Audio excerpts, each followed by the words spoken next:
Non, restons là. La porte de fond. Il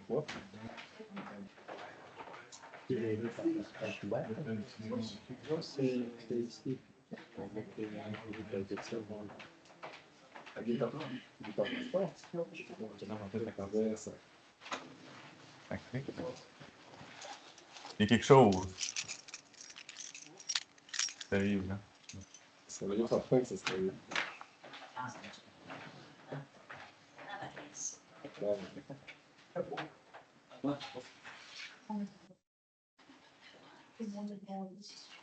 Bon, on va monter en haut, puis on va voir. Il restait des points à traiter, puis on décidera si on... je sais pas ce que vous avez fini. Qu'est-ce qui a été déclaré par le Ouais. déclaré par le gouvernement? Je cherche déclaré. Non. C'est le mot de passe encore, c'est Toi, quelle hauteur tu penses? C'est tout. voilà. Je pense que c'est illégal ici. Ça, c'est le cadeau même pas. J'ai des efforts, ça. C'est difficile. Ouais, je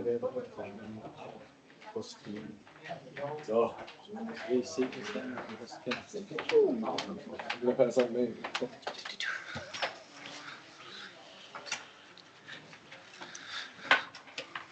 Ça tourne.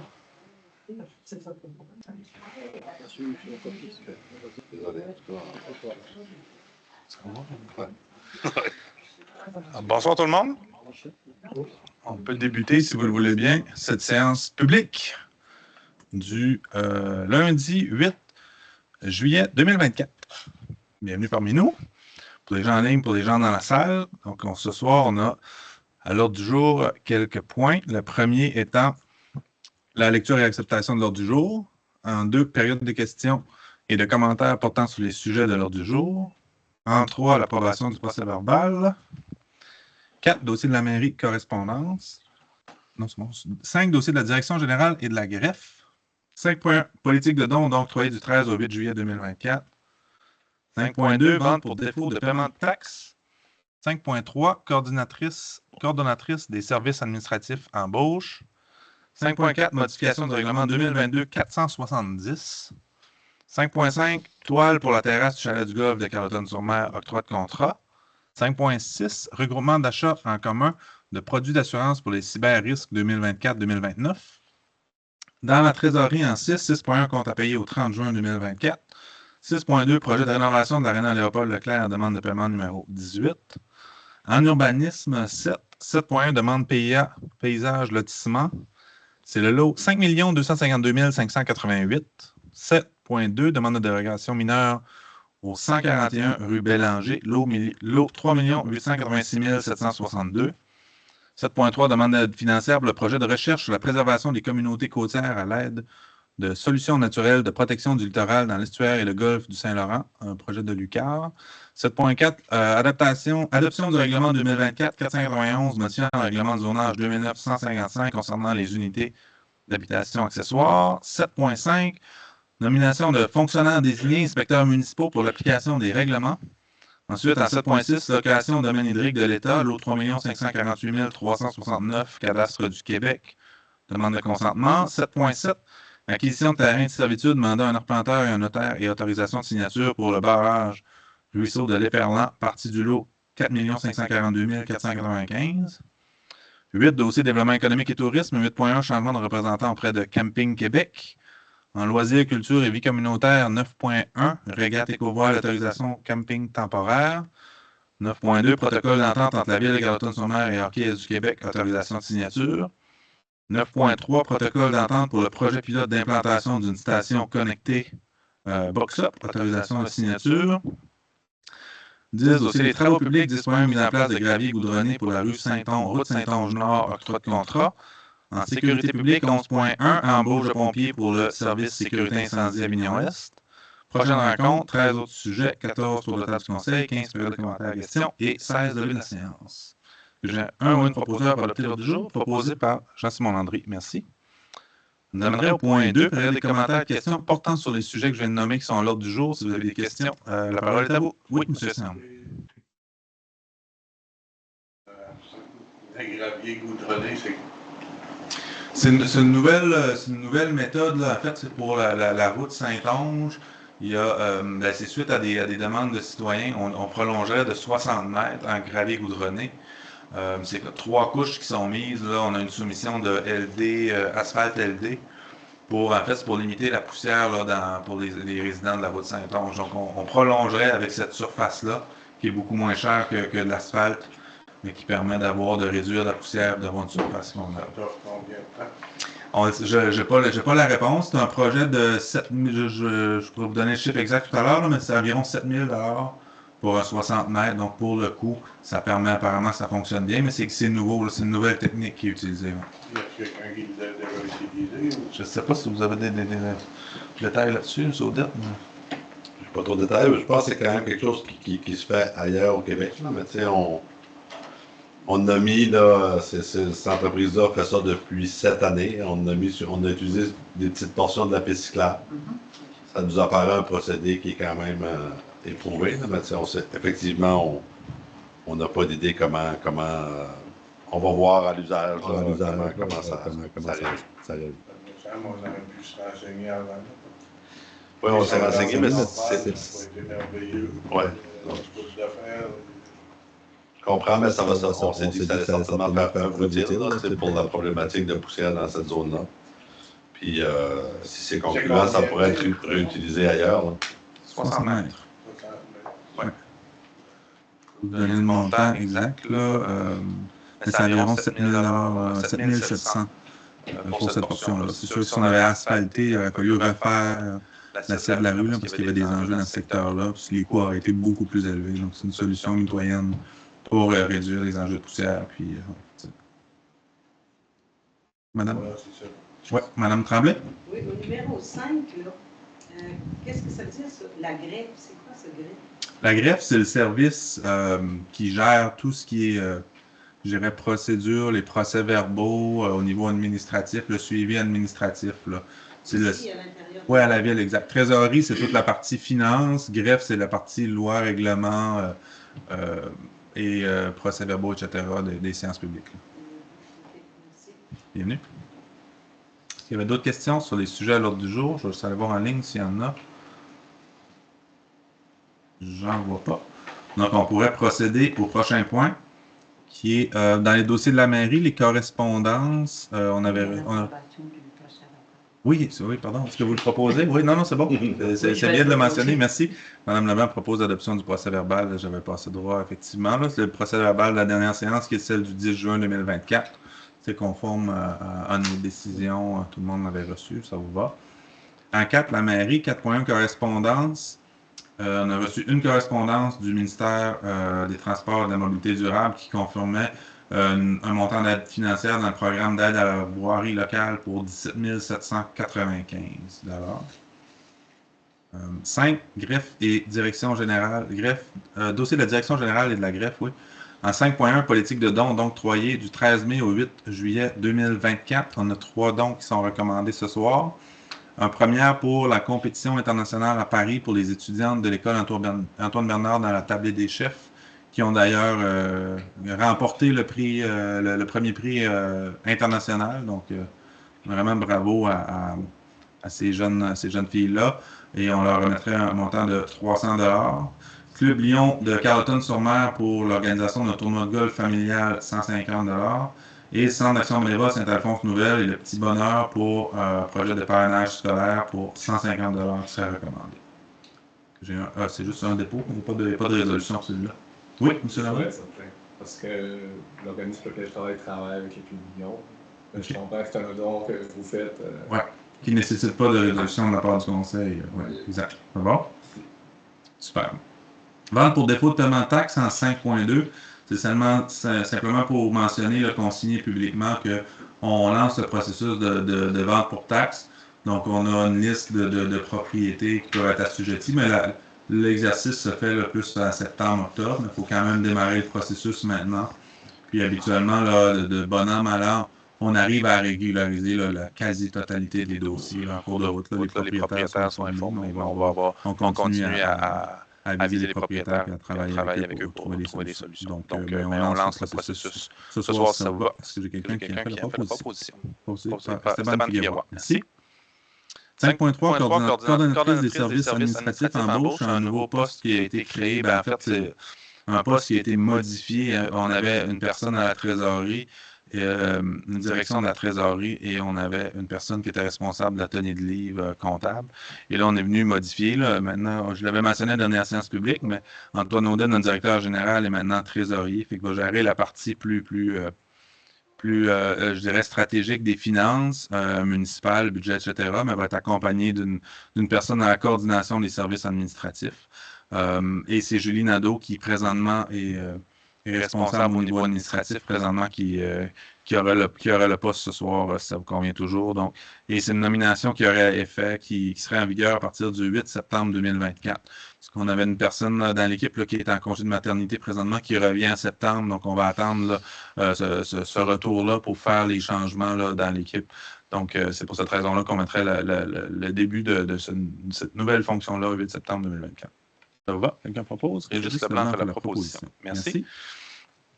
5.4, modification du règlement 2022-470. C'est le règlement d'emprunt concernant l'ARENA. En fait, c'est une résolution, on l'a adoptée à la dernière séance publique. On a travaillé avec le volet finance du ministère des Affaires municipales, puis finalement, le volet juridique nous a recommandé de faire des changements de notre résolution. Là, mais essentiellement, on a un règlement d'emprunt qu'on a adopté lorsqu'on a fait l'ARENA. On a eu du financement supplémentaire. On a eu 575 000 supplémentaires du ministère des Loisirs et des Sports, 575 000 qui s'ajoutent. Il y a eu des coûts qui ont été plus élevés que ce qu'il y avait prévu quand on a fait notre premier règlement d'emprunt. Il faut modifier le règlement d'emprunt pour venir y inclure ça. Parce que le règlement d'emprunt vient dire un peu c'est quoi la valeur totale du projet. Mais le montant total du règlement d'emprunt est à 7 millions. C'est pas ce que les citoyens vous avez à payer. Là-dedans, les subventions vont faire diminuer ce montant-là. Le montant qui a à charge de la population, c'est environ 4,5 millions. Mais dans le règlement d'emprunt, on doit faire état de la totalité du projet. Et puis, il a fallu faire des modifications pour tenir compte du financement supplémentaire de 575 000 $ qu'on a fait. On a fait ces modifications-là à la dernière séance publique, mais apparemment que c'est pas le bon libellé, donc on revoit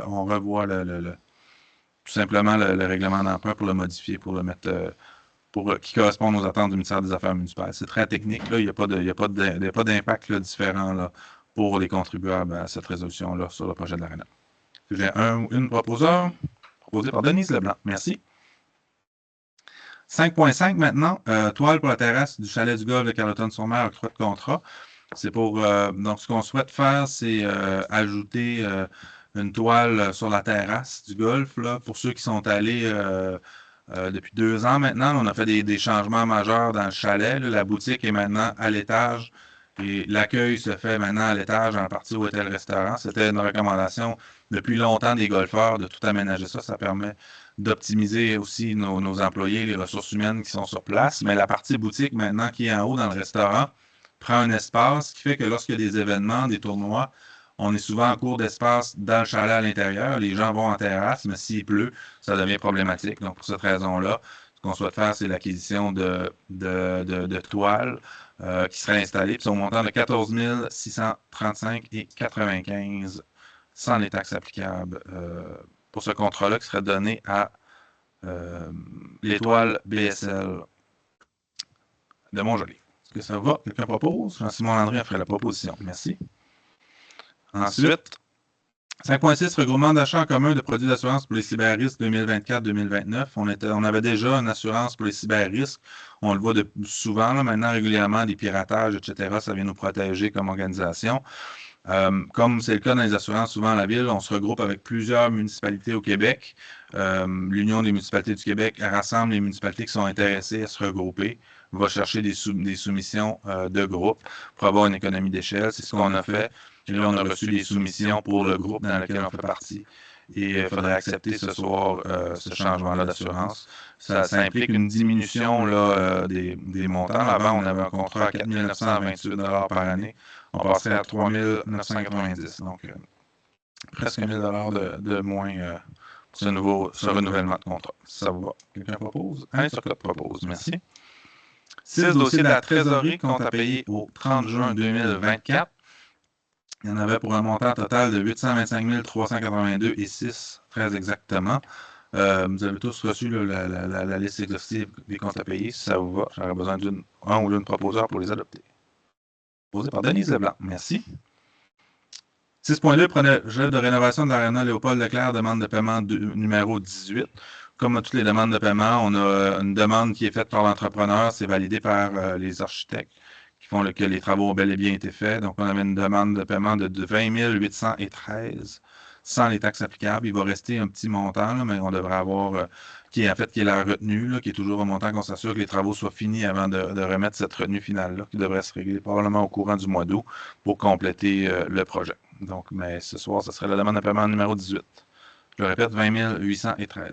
Quelqu'un propose? Proposé par Régis Leblanc. Merci. En 7, dossier de l'urbanisme. 7.1, demande de PIA, paysage lotissement, lot 5 252 588.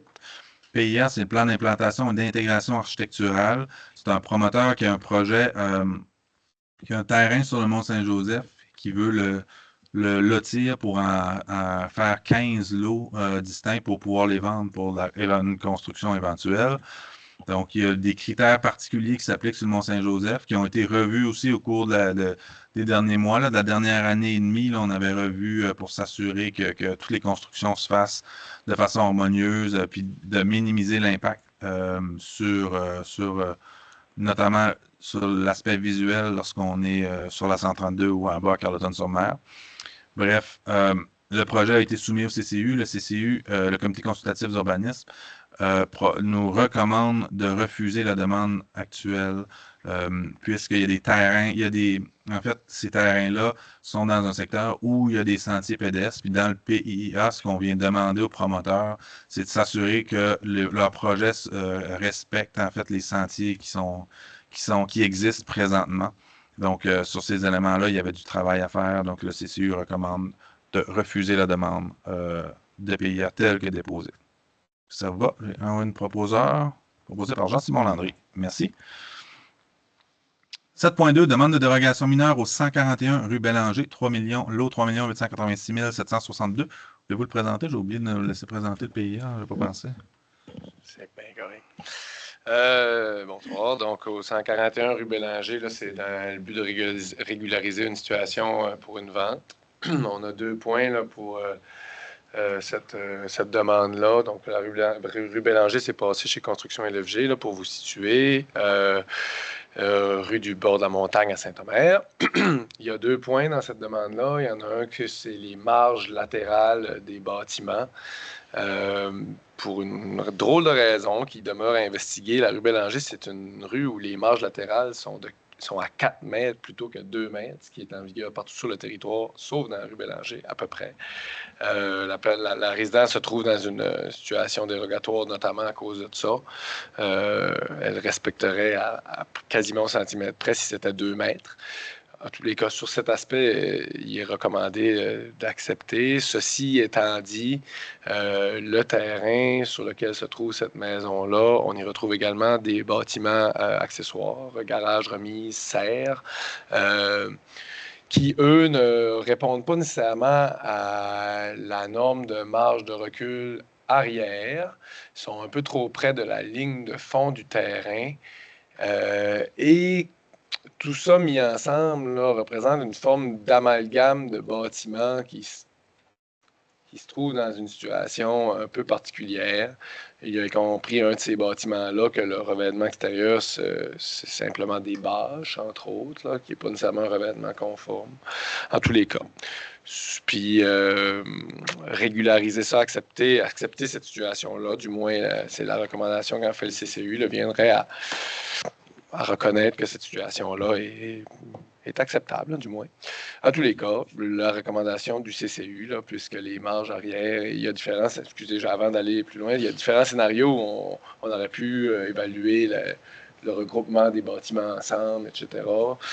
Mais c'est plutôt difficile à cause des conditions réglementaires en vigueur actuellement. Longue histoire courte. Notamment pour les raisons de marge arrière, le respect de la marge de recul. Là, il est recommandé au conseil de ville de refuser cette demande de dérogation mineure-là et de demander aux propriétaires de trouver une autre façon de régulariser sa situation. Est-ce que ça va? Donc, la recommandation ce soir, ça serait d'accepter les marges de recul latérales comme recommandé par le CCU et de refuser la demande de dérogation mineure pour la marge de recul arrière. Ça vous va? J'ai une proposé par Malie Dallaire. Merci. Comité consultatif d'urbanisme, qui fait des recommandations au conseil municipal pour les demandes en urbanisme. Certaines demandes, en fait, comme les dérogations mineures. 7.3 maintenant, demande d'aide financière pour le projet de recherche sur la préservation des communautés côtières à l'aide de solutions naturelles de protection du littoral dans l'estuaire et le golfe du Saint-Laurent. On a été approché par l'Université du Québec à Rimouski, qui, eux, souhaitent déposer une demande d'aide financière pour pouvoir faire des études sur des méthodes différentes pour protéger les communautés côtières de l'érosion. Ce qu'ils veulent faire, c'est tester des sortes de végétaux différents pour voir comment ils réagissent, puis si on peut avoir des végétaux qui maintiennent plus le sable et les bandes côtières. Et eux, pour pouvoir déposer, pour aller chercher un financement, ben, ils ont besoin de confirmation d'appui de municipalités qui aimeraient adhérer. Et donc, ce qu'ils nous demandent, c'est d'adhérer au projet, ce à quoi, si vous êtes toujours d'accord, on accepterait. Ça implique une contribution de 5 000 annuellement à 5 000 $ et une contribution de notre personnel en nature, là, du travail de nos équipes qui représenterait 2 500 pour un total de 5 700. Ce que ça ferait, s'ils sont acceptés, évidemment, ils pourraient venir faire des tests sur la côte ici, documenter ça, voir les impacts, si ça fonctionne, peut-être implanter des nouvelles méthodes pour protéger le littoral. Peut-être ça fonctionne, peut-être ça fonctionne pas. C'est le propre de la recherche expérimentale, c'est ce qu'ils veulent faire. Est-ce que ça vous va? Quelqu'un propose? Esteban Figueroa en fait la proposition. Merci. 7.4, adoption du règlement 2024-491 modifiant le règlement de zonage 2009-155 concernant les unités d'habitation accessoires. Un projet on serait rendu à la dernière étape pour adopter ce règlement-là. Essentiellement, là, c'est dans tout l'enjeu du manque de logements partout sur le territoire, le manque d'habitation. On viendrait permettre les unités d'habitation accessoires. Ce que ça veut dire, ça, c'est qu'une personne pourrait, par exemple, construire un logement dans son sous-sol ou encore ajouter un logement dans un garage. C'est des demandes qui ont été faites des fois pour aller chercher un revenu d'appoint puis pour répondre aux besoins des gens qui cherchent grandement des logements. Donc, évidemment, il y a tout un règlement là, qui vient baliser ces unités d'habitation accessoires-là sur le territoire, mais c'est une pratique qu'on voit de plus en plus dans les municipalités au Québec. Puis on voulait s'inscrire là-dedans pour faire notre part encore de cette façon-là, notamment pour stimuler la construction de logements locatifs. Quelqu'un propose? Denis, Alain Turcotte a fait la proposition. Je n'ai pas encore de proposition de M. Turcotte, je crois. 7.5, nomination de fonctionnaires désignés, inspecteurs municipaux pour l'application des règlements. On a une entente avec la MRC Avignon maintenant pour l'inspection municipale. La MRC Avignon est responsable d'inspection partout sur le territoire. Et donc, il y a 4 ressources qui sont en emploi dans la MRC Avignon pour faire l'inspection dans les MRC du territoire. Principalement, c'est M. Étienne Berthelot là, qui est attitré à Carleton-sur-Mer, mais il peut être remplacé par ses collègues lors d'absence. Puis ça pourrait être ses collègues aussi qui les remplacent pour une plus longue période là, si besoin. Et comme il y a eu des changements dans l'équipe à MRC, on se doit, nous, comme municipalité, de les désigner officiellement pour leur permettre qu'ils aient les pouvoirs d'agir comme fonctionnaires désignés et d'émettre des permis, notamment. Donc, les fonctionnaires désignés seraient M. Étienne Berthelot, inspecteur municipal qui est déjà à l'emploi, Jessica Tremblay qui est aussi à l'emploi présentement de la MRC, Tania Picard, même chose, et il y a Viviane Morin, inspectrice municipale qui a rejoint les rangs de l'équipe de la MRC Avignon en inspection. Ça vous va? Quelqu'un propose? Régis Leblanc ferait la proposition. Merci. 7.6, location du domaine hydrique de l'État, l'eau 3 548 369 du cadastre du Québec, demande de consentement. C'était quoi ça, donc?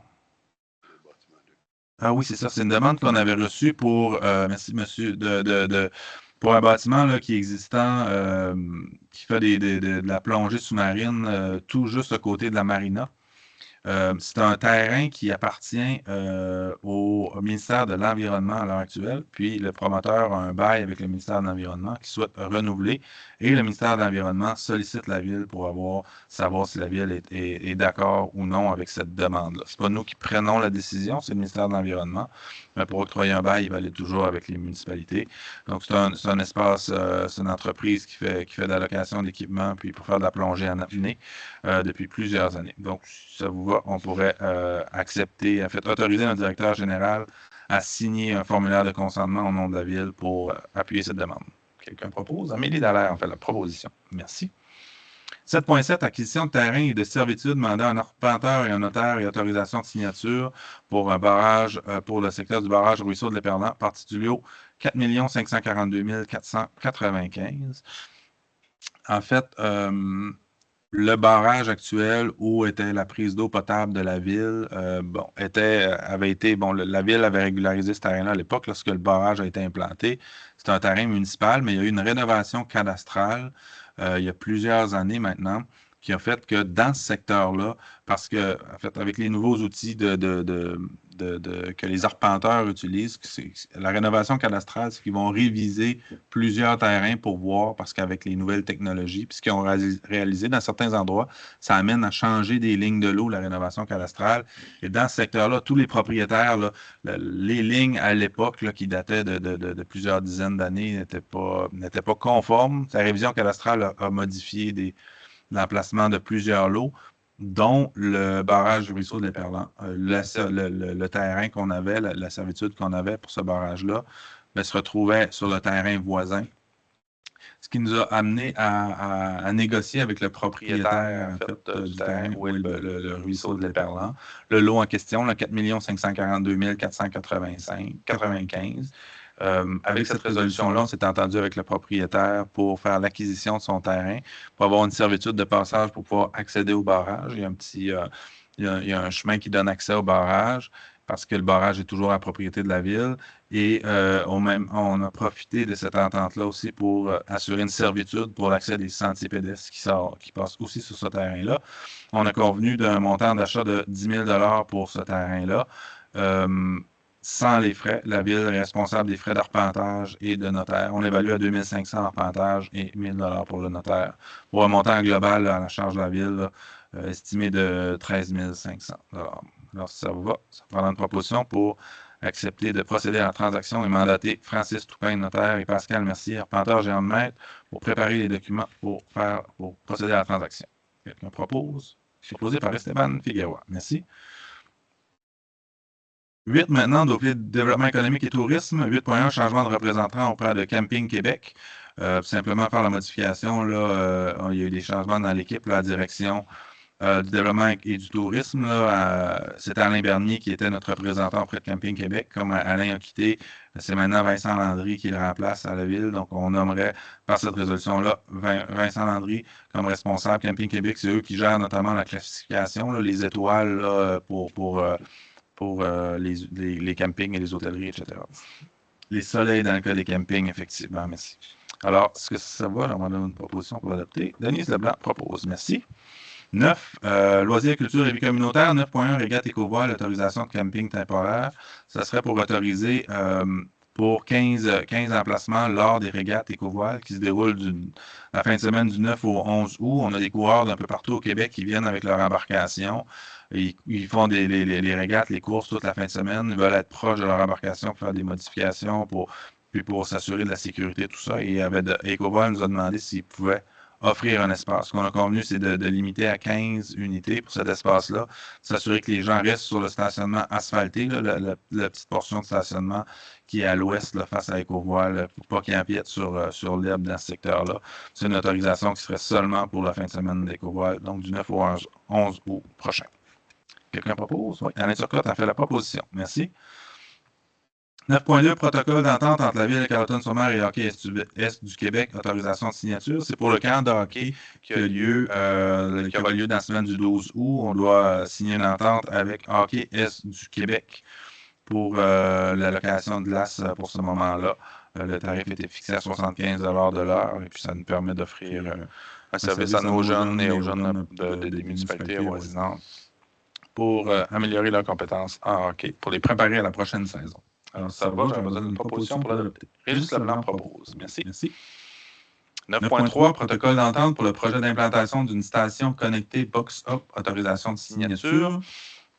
Ça, c'est un projet qu'on avait déjà discuté ici. On avait déposé une demande. Là. Essentiellement, c'est des casiers qui vont être au Parc des Horizons, dans lequel il y a des jeux.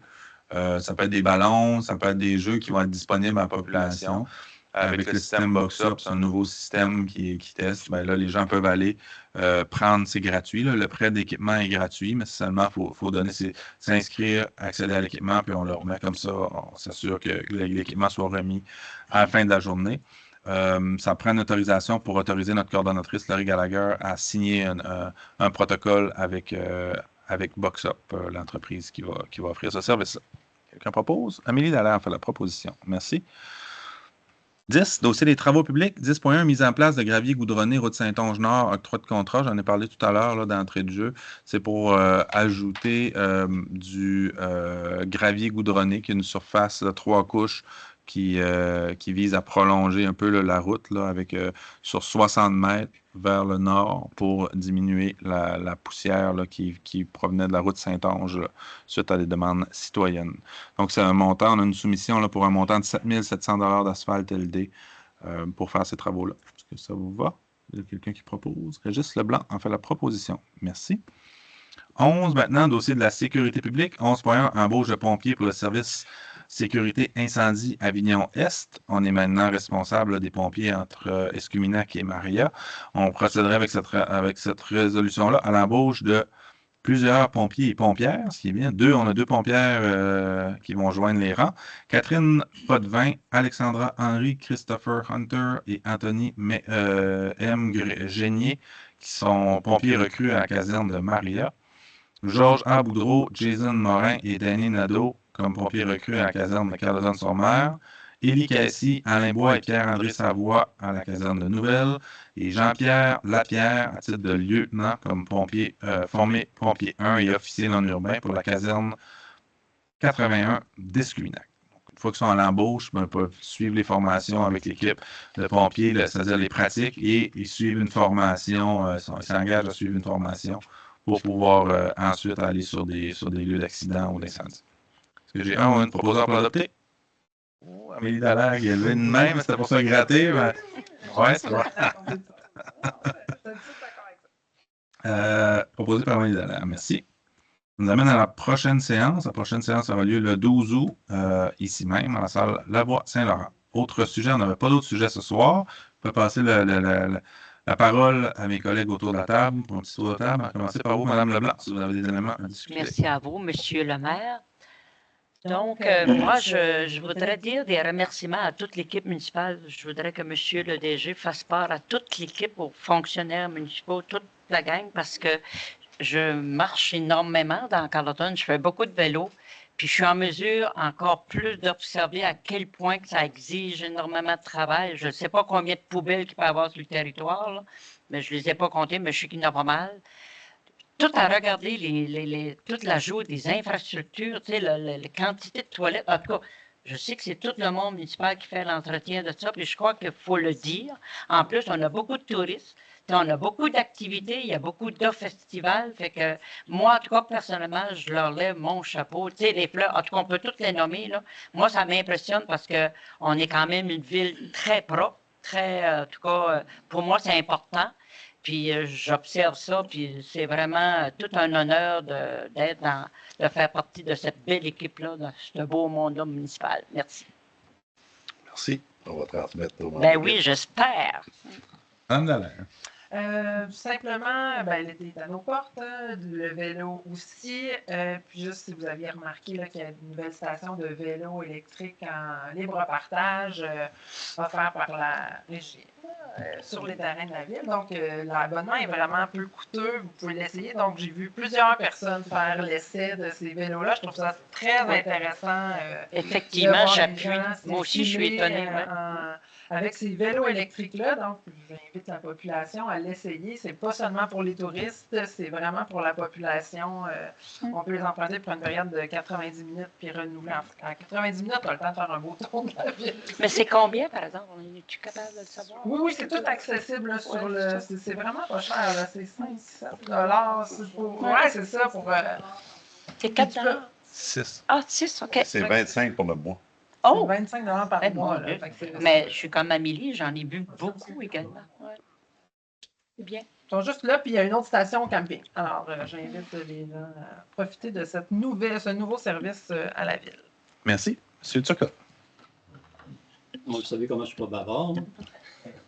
Mais je vous invite à participer aux activités, différentes activités qu'il y a partout sur le territoire de Carleton, dans le parc des Horizons. Entre autres, la danse en ligne le vendredi soir sur le quai. Ça marche au bout, vous dire que le monde a l'air bien du fun. Je vous invite aussi à être vigilant, c'est à 132. Il y a beaucoup de gens qui passent à pied. Il y a dans le bout des hôtels, mais partout, avec des enfants, tout ça. Puis c'est un peu dangereux parce qu'on était arrivé, puis il faut faire attention. Merci, bonsoir. Merci. Monsieur Landry. Merci, M. le maire. Golf, avant, aujourd'hui, j'avais parlé avec Alexandre Parent, qui est notre directeur sur place. Il me disait qu'il était très optimiste, puis que les chiffres préliminaires du mois de juin, dans le fond, étaient super. Donc, Yahoo! Je sais qu'il fermait le mois aujourd'hui. Il a passé sa journée à fermer le mois avec son soutien à la comptabilité. J'ai très hâte d'aller le voir sous peu, puis de jaser de ça. Ça fait que c'est très bon. Le terrain est dans un état superbe. On n'entend que des commentaires positifs. Alors, Yahoo, gardons ça comme ça. Puis, je me prévois une petite visite, moi, au sommet du Mont-Saint-Joseph pour aller voir l'état l'avancement des travaux. En fait, ça doit être très avancé. Ils ont fait une étape de revégétalisation au sommet. Pendant des décennies, ça a été une grande plaque d'asphalte, ce qui n'est pas vraiment la meilleure façon de mettre en valeur un sommet de montagne. Donc, il y a des beaux travaux qui ont été faits. Moi, je vais aller visiter. Je vous invite à aller faire de même, puis à profiter de ce lieu. Voilà, ça va être ça pour moi cette fois-ci. Je vous souhaite un très beau mois de juillet. Crémez-vous le nez. Moi, c'est ça que j'ai pas fait. Merci. Monsieur Figueroa. Bonsoir tout le monde. Je voulais juste faire un peu de pouce à ce que M. Turcotte mentionnait. Il y a beaucoup d'activités offertes par la ville et par différents organismes. Et puis, j'ai regardé ça par le site web de la municipalité, dans les calendriers des événements. Il y en a pas non plus d'événements par jour, tous les jours de la semaine finalement. Il y a l'improvisation, il y a la danse en ligne, il y a la décosserie estivale à la pointe. Donc, il y a beaucoup de choses à faire. Profiter de l'été. Puis, comme on mentionnait tantôt dans un point, l'accès maintenant avec l'entente avec l'URLS, me semble, Box Up, on essaie de rendre de plus en plus disponible des différents types de services aux citoyens de façon gratuite et libre service. Vous voyez, au mini-pot, tout le monde peut s'en servir. Il y a Pickleball aussi, il me semble, c'est accessible. Là, on a déjà parlé, donc vous pouvez arriver là et utiliser ce qu'on offre. Il y a ça qui s'en vient, donc on essaie vraiment de disponibiliser de façon gratuite à la communauté des choses pour que les gens puissent en profiter. Fait que, voilà, c'est un petit message plus estival pour profiter de tout ce qu'on peut offrir à la ville. Merci. Merci. Monsieur Leblanc. Merci, M. le maire. Bonsoir tout le monde. Alors, ça fait plusieurs fois que je vous parle de la fameuse politique culturelle, mais on est dans la dernière semaine, si vous voulez, de correction. On travaille mercredi avant-midi avec le consultant Pascal Alain, Benoît Trépanier, qui avait été engagé pour faire cueillette d'informations, etc. Donc là, on va s'entendre sur la présentation et ensuite la politique va être mise dans les mains de graphistes, impression, et elle sera rendue publique, petite soirée festive à la rentrée, donc au début de l'automne. En même temps, pas très loin de cette période-là, on accueillera aussi la présentation d'un rapport d'études que la Ville a commandé sur la caractérisation de nos paysages. Il y a une firme qui a déposé un rapport qui est actuellement aussi en révision des textes et de tout son contenu par Pascal, travaillait là-dessus cette semaine. vous dire aussi dans l'élan de Mme Leblanc, nos employés ont travaillé très fort et à la satisfaction du comité des usagers du bar Saint-Omer, parce qu'on a beaucoup d'occupations, beaucoup de gens qui fréquentent. Ça demande la gestion aussi du camping un peu sauvage, etc. Ça fait qu'on a un comité d'usagers du bar Saint-Omer très vigilant qui alimente Samuel pour que notre équipe soit bien au courant de comment ça se gère sur cette période de l'année. Et c'est un espace qui est extrêmement fragile et les gens y tiennent. Donc, c'est très fréquenté, la pêche au bar rayé, etc. Fait que là, ça, c'est prêt aussi. Comme l'a dit Esteban, la programmation est assez incroyable à Carleton-sur-Mer. Il y a la partie prévue par la ville, donc qui est démocratisée, sans frais, au Parc des Horizons. Fait que Philippe Patnaud, qui a été engagé, a bâti donc un calendrier dans lequel les organismes, alors il y a du jeudi au dimanche, là on peut sortir réveiller tous les soirs de chaque semaine pendant tout l'été. Alors profitez bien de tout ça. Donc suivez aussi les statuts Facebook de la ville. Chaque organisme aussi vous invite à soir du spectacle, etc. Fait qu'un été très culturellement riche dans notre ville. Merci. Merci, M. Leblanc. On pourrait passer la parole à vous, c'est l'agent dans la salle et en ligne. J'invite les gens en ligne, si vous avez des questions, à nous les poser tout de suite là, par écrit, puis on va y répondre au fur et à mesure. Oui, une première question, M. Siam. Oui. Le journal de Hugo, le disait des fois. Oui. Parce que vous marquez que produire d'eau potable, c'est complexe, ça coûte cher. Vous m'avez dit que le jeu d'eau dépensait 58 gallons à minute d'eau. Remplir un chariot de 5 gallons, ça me prend 35 secondes, point 45 pour remplir. Ça veut dire que dans 10 minutes, je remplis point 10 gallons. En fait, si vous voulez continuer le jeu d'eau, peut-être vous pourrez éclairer la personne qui a écrit ça, parce qu'il travaille pas bien, il écrit quoi qu'il faut utile. Le mettre à pied. C'est reçu. Je pense qu'on a déjà eu des échanges sur les jeux d'eau. Vous n'êtes pas d'accord avec ce projet-là, c'est correct, là, mais je vais déjà expliquer l'argumentaire. Le projet, ça, je m'en encore dit, c'est pas mal. C'est de la gaspille d'eau, je suis pas d'accord. Vous gaspillez l'eau, vous nous dites que ça coûte cher, puis vous nous dites, vous envoyez dans le journal, ça n'a aucune utilité. Arrêtez de publier ce journal-là, si c'est pas plus utile que ça. C'est 58 gallons minute, c'est 2 citernes par jour d'eau. C'est 3 piscines olympiques par exemple. On l'a dit, là, les jeux d'eau, la consommation va démarrer bientôt, mais on va avoir un compteur qui va vraiment nous dire la consommation. Là. Ça, c'est à pleine capacité, si les jeux d'eau roulent à pleine capacité tout le temps, ou à peu près, là, mais on va faire une évaluation plus précise. Mais c'est sûr que ça consomme de l'eau. Parce que c'est pas le système qu'on utilise, c'est pas un système qui récupère de l'eau. C'est le système qui récupère de l'eau, ne la récupère pas à 100%. Ça coûte beaucoup plus cher, ça nécessite de l'entretien puis des vérifications à chaque jour, des analyses d'eau, c'est beaucoup plus complexe à opérer. Comme s'acheter un char, il peut avoir la moyenne de détarrage dessus. Bon. Après ça, j'ai une autre question. Vous parlez de la préemption pour les terres. Oui. C'était une question de stratégie.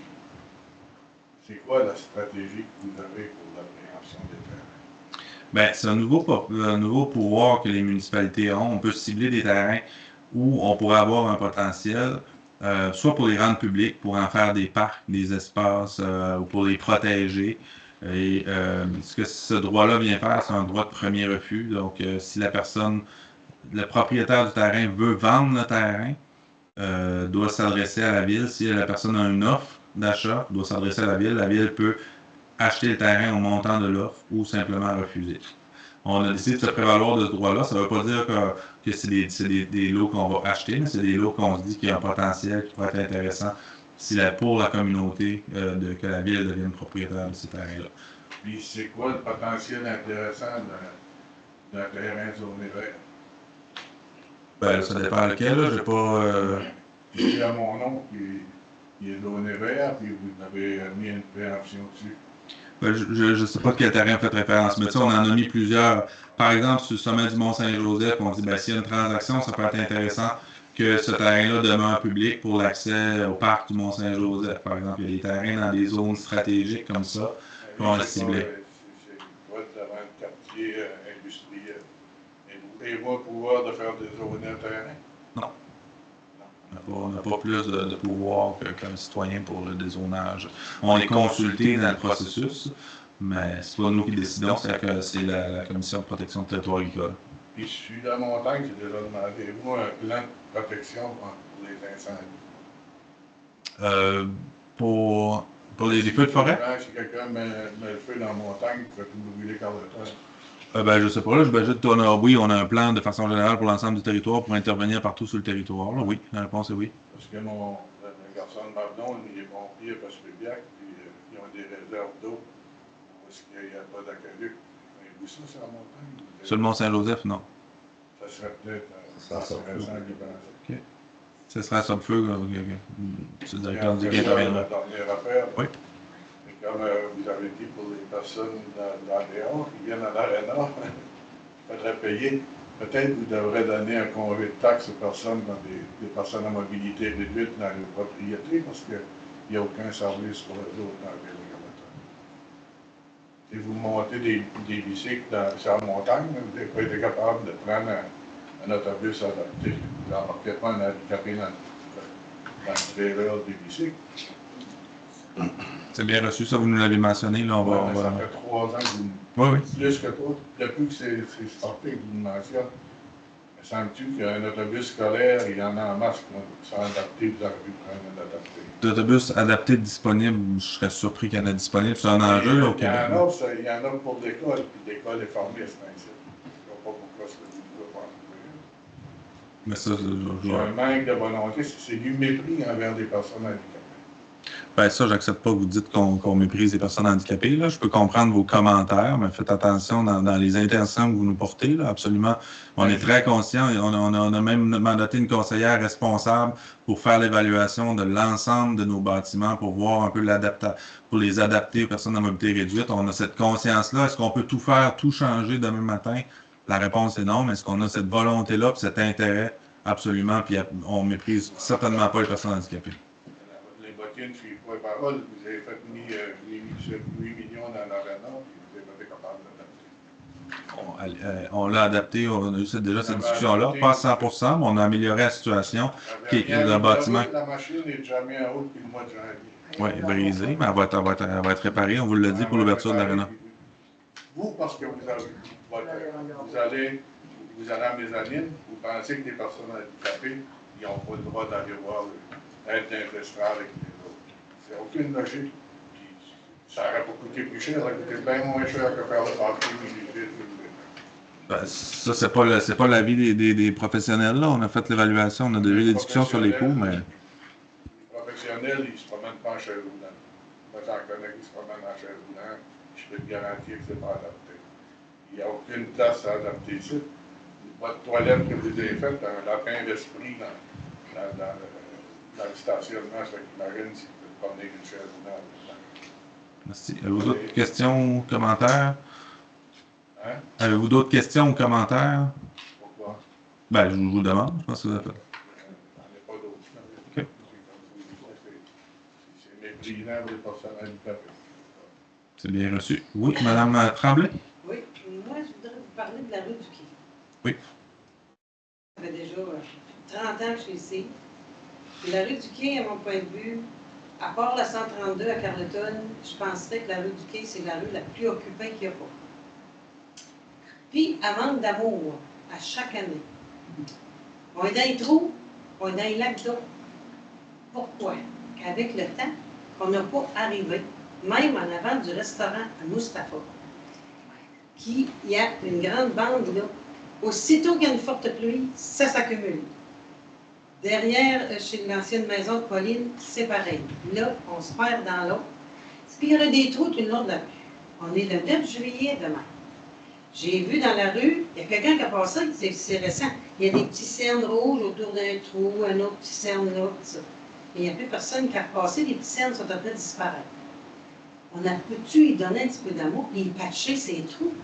Parce qu'il a dû rouler là, compter le nombre de voitures qui passent. Puis à chaque année, puis ça fait des années que je suis ici, et j'ai jamais vu la rue avec un service impeccable aux touristes, à la population et pour tout le monde. Ouais, on doit. Il y a des bateaux de pêche, il y a tout. Il faut y donner de l'amour et de l'arranger un peu. On a prévu le pavage, j'ai plus la date, là, mais ça fait. Le pavage de la rue, ça va être dans quelques années. D'accord. Mais tu sais, ça, je me questionne, ça allait être fait. Là. Je sais pas qu'est-ce qu'il y a pas avoir un problème avec le gouvernement. On va-tu pouvoir lui donner un petit peu d'amour Ouais. bientôt? On va vérifier. Ouais. Oui, merci. Absolument. Oui, merci. Parce que... Vous appuyez là-dedans. Non, c'est vrai, c'est tout le monde passe là. Il n'y a pas un touriste qui va venir de la région qui n'ira pas tourner au quai ou qui n'ira pas à la marine. Tout le monde. C'est bien reçu. Quand Denise parlait de... C'est vrai que Carleton, en général, est assez bien entretenu, mais moi, je vais sur le quai régulièrement, puis là aussi, ça manque de propreté. C'est plein de mégots de cigarettes et de tout ce que vous voulez. Je sais, on ne parlera pas d'odeur de pêcheurs, parce que c'est une autre histoire, mais moi, je parle du côté où les touristes et les gens pêchent. C'est vraiment pas très propre. Vous parlez de la partie qui est un patelage de bois, là, qui est le plancher, ou la partie qui est en béton, où les autos sont, là. Oui. Parce qu'en fait, la ville est propriétaire du parc où il y a un plancher, un patelage de bois, Oui, là. je ne parlerai pas où les gens dansent. Moi, je parle avant où les gens pêchent. OK. Ouais. Du côté des Bleus. C'est bon. OK. C'est pas chic. C'est bien reçu. Merci. On va en prendre. Oui, madame? Peut-être pour revenir avec la route du quai, on voit souvent les véhicules récréatifs qui rentrent là parce qu'ils pensent que le camping est dans le coin de la marina. Je ne sais pas si on ne pourrait pas avoir une affiche qui leur indique de continuer.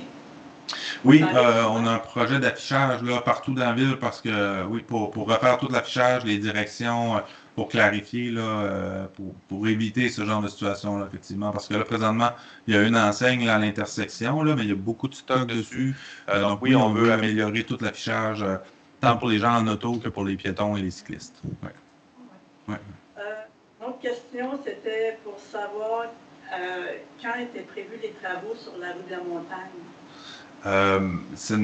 Pour le pavage, là, pour la réflexion, pour les infrastructures, je ne sais pas, avez-vous la date pour ça? Parce que, en fait, le plan triennal le dernier passé, mais là, on l'a remis au prochain. On n'a pas, c'est pas 2024, là, mais c'est en discussion parce qu'il y a deux interventions prévues dans la montagne. Là. Il y a les conduites, là, la première portion là, jusqu'à la station de pompage, là, pour la portion sud de la rue de la Montagne, puis après ça, il y a un pavage plus loin, mais ça, on est en attente de financement pour la deuxième. Mais pour la première portion, je ne sais pas si vous avez le détail, là, mais on est encore en En fait, effectivement, ça fait un certain temps que la ville souhaite réaliser ces travaux-là. En fait, on avait mandaté les films pour les travaux en 2019, là, si ma mémoire est bonne. C'est quelque chose, les plans de devis à ce jour ne sont pas terminés complètement. Puis ça va être un enjeu de financement parce que ça va être des travaux qui vont être importants, en tout cas pour les deux, tant pour la portion de la montagne que la partie sud de la rue, donc avec les services. Fait qu'écoutez, on aimerait. C'est au plan triennal qui démontre une intention de la ville de le faire dans les 3 prochaines années. Mais ça va vraiment être tributaire du financement qu'on pourra obtenir pour réaliser ces travaux-là. J'aurais une autre petite... Oui. Je passais dimanche matin, puis je regardais des gens qui étaient attendant l'autobus voyageur. C'est le ghost, aujourd'hui. Est-ce qu'on peut faire quelque chose avec ça? Est-ce que vous pensez faire quelque chose? Est-ce que c'est les voyageurs? Oui, bien... Avec ça, on a de l'air fou. On a de l'air pauvre. Je l'ai dit, on est conscient de cette situation-là, puis l'enjeu, c'est le transporteur qui a des ententes, qui peut avoir des ententes avec des commerçants, puis il n'y a aucun commerçant qui a voulu adhérer aux conditions. Nous, on a relancé Orléans Express pour Keolis pour voir un peu s'ils ne pouvaient pas faire autrement, qu'est-ce qui pourrait être fait, mais c'est sûr que ça nous préoccupe aussi autour de la table du conseil. On voit la même chose que vous, puis on a eu des discussions à cet effet-là, mais présentement, on n'a pas de solution à court terme pour changer ça. faudrait que le transporteur investisse davantage, ait des ententes qui soient plus intéressantes. Les commerçants ne veulent tout simplement pas embarquer avec eux. Les conditions ne sont pas intéressantes pour eux. C'est dommage, mais il faudrait... Ça lève un moindre mal que ces gens-là, au lieu qu'ils attendent sur le bord du trottoir comme des pauvres martyrs, qu'ils s'en aillent au moins sur la terrasse du Quai des Arts. Ça serait un petit peu plus chic, là, tu sais. Parce que tu vois, les gens, moi j'en ai vu, pauvres hommes, ils faisaient me pitié, sous la pluie avec son petit parapluie sur le bord du trottoir. J'ai quasiment été le chercher. Ouais. On pourrait le regarder là, du côté du Quai des Arts, là, ça peut avoir des impacts, là, mais il faudrait voir les horaires, comment ça peut fonctionner, là, mais on est conscient que... Ben oui. Ouais, c'est tout près. Oui, ça sera pas un enjeu, mais... Ça circulerait très bien. C'est bon, on en prend bonne note. Oui. Oui, absolument. Oui, j'ai une question ici de Mme Elisabeth Varenne en ligne. Bonsoir, est-ce possible de rendre la portion de la 132 en face de la route du Fort entre la rue Vermette et Aquamer plus sécuritaire pour les piétons? Nous avons des enfants qui passent à vélo ou à pied dans cette portion tous les jours pour aller à l'école aucun jour, de même pour traverser quand c'est très achalandé, notamment l'été. Y a-t-il des choses que l'on pourrait faire pour que les voitures roulent moins vite dans cette zone?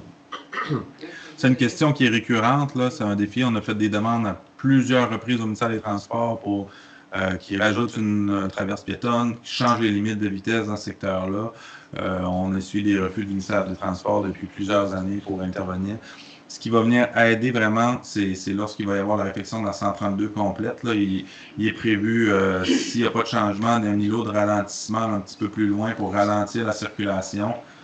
Bref, on est conscient de cet enjeu-là, mais pour le moment, c'est le ministère des Transports qui est décisionnaire dans cette portion-là. Ceux qui sont propriétaires de la route, qui en fonction de leurs normes, mais ils ne jugent pas adéquat de réduire la limite de vitesse sur la portion de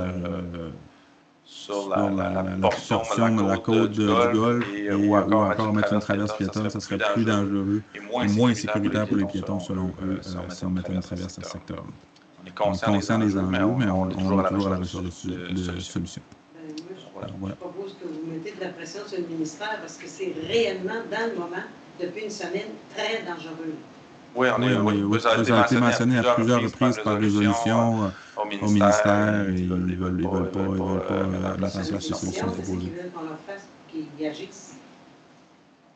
Ils ont des normes, ils ont des critères, puis sont plutôt difficiles à convaincre.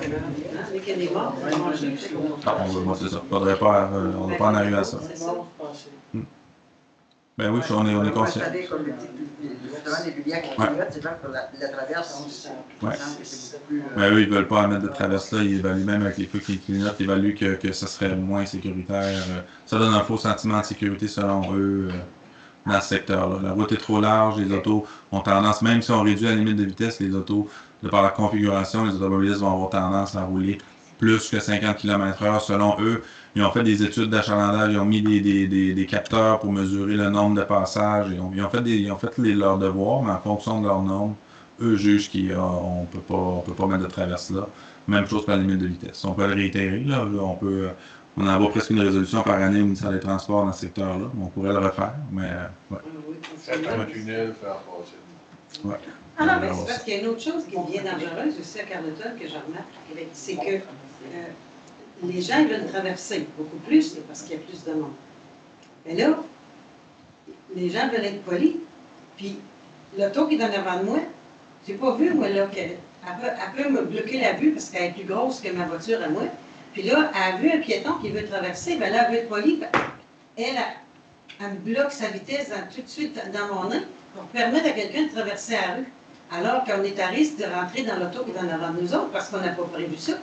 Il n'y a pas de traverse, là. C'est une question de politesse. Au Nouveau-Brunswick, ça roule bien, ça. Tu veux te reculer un peu, puis arrête tout, puis te laisse passer. Mais on n'a pas été formés dans ça ici, là. Et là, avec le monde qui arrive dans le moment, là, ceux qui veulent être polis, ça amène du danger pour des accidents. Beaucoup. Puis en moto, là, c'est dans ah, oui, j'en doute pas. quand ça t'arrête dans la face, là, pour arriver. Ouais. Ben, c'est sûr que. Plus, ben, souvent, il y a un ou deux en arrière de l'autre quand tu passes, la personne. Parce que si tu es à pied, là, c'est pour prendre de l'air. D'un bord ou l'autre du chemin, tu prends de l'air pareil. Ben, c'est sûr que tout le projet de réflexion dans 132, dans les grands objectifs, c'est de sécuriser ça. Là. Entre autres, les accès au commerce, les endroits que l'entrée pour les commerces est super large, ça devient difficile pour les piétons. On veut mettre 2 trottoirs, un de chaque côté de la 132. On veut vraiment sécuriser tous ces espaces-là. Il y aurait plus de traverses piétonnes. En mettant les trottoirs aussi, la voie va être un peu plus étroite. Ça donne l'impression, ça incite les gens à ralentir. Donc, oui, il y a vraiment des enjeux de sécurité pour les piétons. Il y a des commerces comme Piazzotto Carleton, parce que le monde va se stationner, mais vous faites des trottoirs à chaque bord, ou devant sur Piazzotto Giaudreau, il n'y a plus de place à passer. Tu sors de la maison, puis tu as le pied sur la 132, même si allez-vous tout exproprier ça? Non. Ben, c'est sûr qu'il va faire partie des réflexions, puis il y a du travail qui va être fait. Il va y avoir de la consultation des gens d'affaires, dont Piazzotto, etc. Ils vont être consultés dans tout ça, mais il va falloir travailler. Mais l'enjeu du stationnement, déjà, ce qu'on prévoit, c'est qu'il n'y ait pas de stationnement sur le long de sur la 132, là, pour inciter, mais il va falloir réfléchir comme il faut au stationnement partout dans la ville avant que le projet soit fait, puis on y travaille déjà maintenant. Là, ils sont là depuis les années 80. On ne pourrait pas faire... c'est pas une balloune, mais même si vous soufflez dans le chemin. Souffler dans le chemin, là, ça ne élargira pas.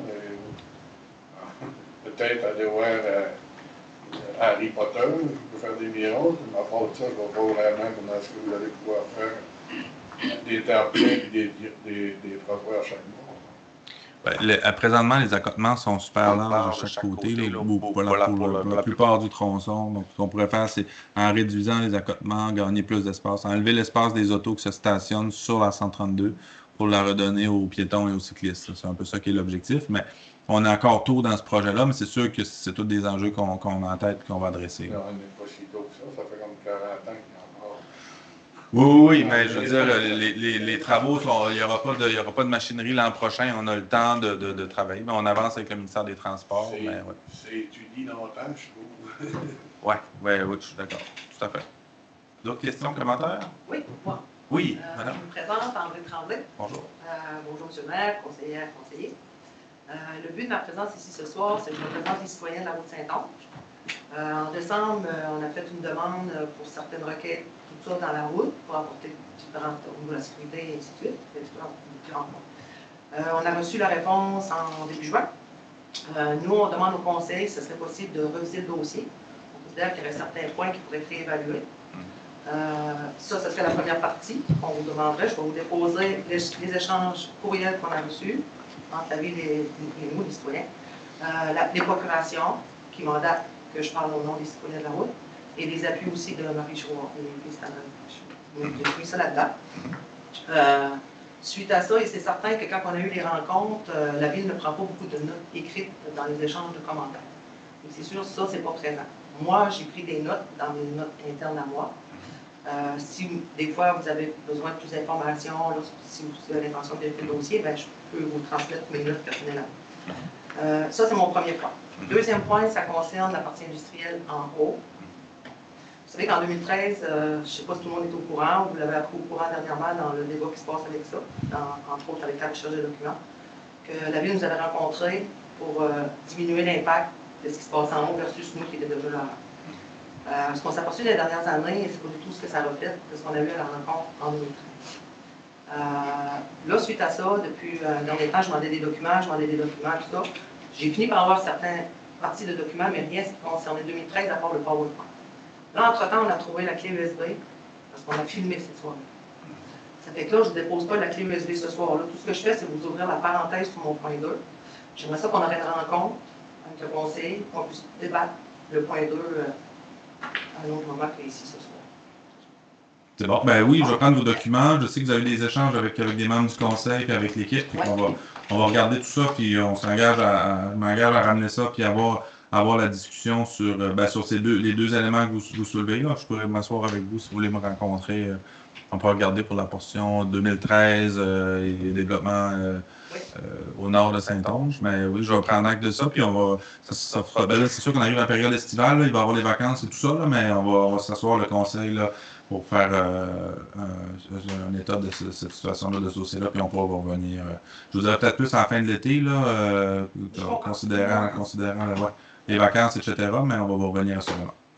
Ça va? Oui. Super, merci. Là, j'ai Mme Desgaris qui a levé la main en ligne, mais j'ai pas de question.